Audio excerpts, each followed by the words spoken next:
हम 9 पॉइंट लेके आए थे अलाउंस। अलाउंस में आता है पहला है, अलाउंस का होता है जब कंपनी किसी एम्प्लॉय को ट्रेवल के लिए या फिर खर्चे के लिए कुछ अलाउंस दे, या फिर कंपनी के काम से कहीं जा रहे हैं कुछ पैसे दे, तो उसे अलाउंस बोलते हैं। जैसे या फिर कंपनी में काम कर रहे हैं, आपके बच्चों को पढ़ाई के लिए पैसे दे रही है, तो उसे भी अलाउंस बोलेंगे। अलाउंस ऐसे नहीं कंपनी सारा कुछ, जैसे मतलब 1000 रुपये है तो 1000 रुपये कर दे बच्चों के एजुकेशन के लिए, नहीं, मैक्सिमम 100, उसमें लिमिट दे रखा है कि ये इतना पैसे देगा तो एग्जाम्प्ट होगा, और इससे अगर अधिक पैसे दे रही है कंपनी अलाउंस के रूप में, अलाउंस के नाम से, तो वो टैक्सेबल हो जाएगा।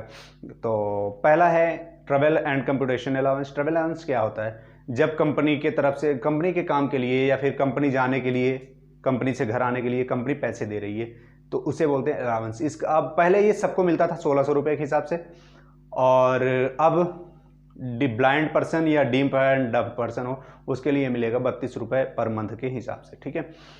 और दूसरा आता है children and education allowance. Children and education allowance होता है बच्चों के पढ़ने के लिए जो पैसे मिले उसे बोलते हैं चिल्ड्रन एंड एजुकेशन अलाउंस। ये मैक्सिमम टू चिल्ड्रन के लिए अलाउ होगा, और 100 रुपये तक ही अलाउ होगा, ना कि 100 रुपये से ज़्यादा। मैक्सिमम दो बच्चे होना चाहिए, और पर मंथ 100 रुपये मिलेगा मैक्सिमम, तो ये एग्जाम्प्ट होगा। दूसरा होता है children hostel allowance. Children hostel allowance, अगर बच्चे आपके हॉस्टल में रह रहे हैं पढ़ाई के लिए, तो मैक्सिमम 2 बच्चे के लिए यहाँ भी मिलेगा, और 2 बच्चे के लिए मिलेगा मैक्सिमम 300 रुपये मिलेगा चिल्ड्रन हॉस्टल अलाउंस। उसके बाद आता है अंडरग्राउंड अलाउंस, या जैसे आपको कहीं माइंस वगैरह में काम कर रहे हैं तो उसके लिए अगर कुछ अलाउंस मिल रहा है तो वहाँ पे मिलेगा मैक्सिमम 800 रुपये पर मंथ के हिसाब से।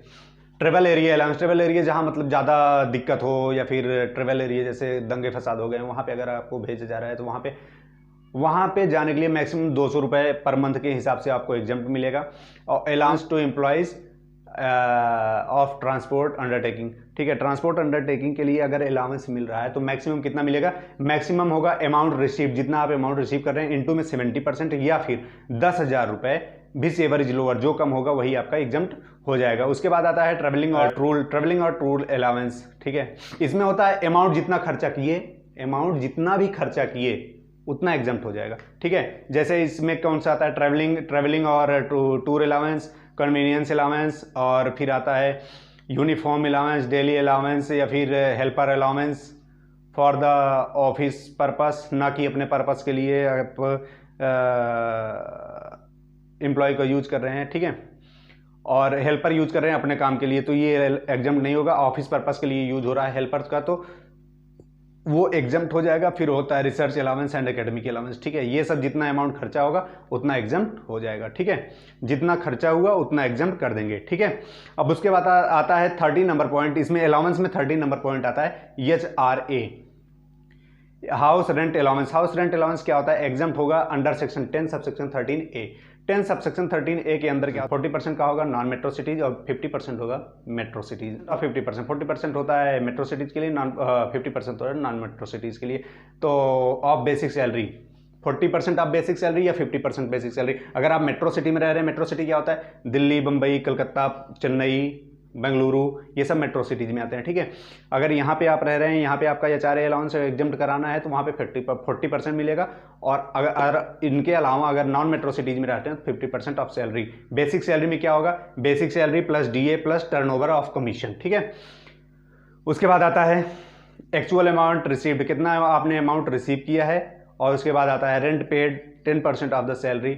10% जितना रेंट पेड किए उसका मतलब सैलरी का 10% विच एवर इज लोअर, वो एग्जाम्प्ट हो जाएगा। 50% आपको बताया मैं मेट्रो सिटीज के लिए, और 40% बताया नॉन मेट्रो सिटीज के लिए, ठीक है। 14 नंबर आता है ऑल अदर अलाउंस ऑफ और फुल्ली टैक्सेबल। इन सबके इन 14 पॉइंट के बाद, इन 14 पॉइंट के बाद जो भी अलाउंस मिलेगा, इन 14 पॉइंट के अलावा जो भी अलाउंस आएगा वो टैक्सेबल हो जाएगा, उनका एग्जाम्पशन नहीं मिलेगा। जो इन 13 के अलावा 13 पॉइंट मतलब HRA के लिए ट्रैवल अलाउंस से लेकर के HRA अलाउंस तक जितना आएगा वो एग्जाम्प्ट, उनमें से कुछ पार्ट एग्जाम्प्ट होते रहेंगे। जो मैक्सिमम होगा लिमिट के, जो लिमिट क्रॉस करेगा वो टैक्सेबल होगा। और इन 13 पॉइंट के अलावा अगर कोई भी अलाउंस मिलता है तो वो टैक्सेबल हो जाएगा।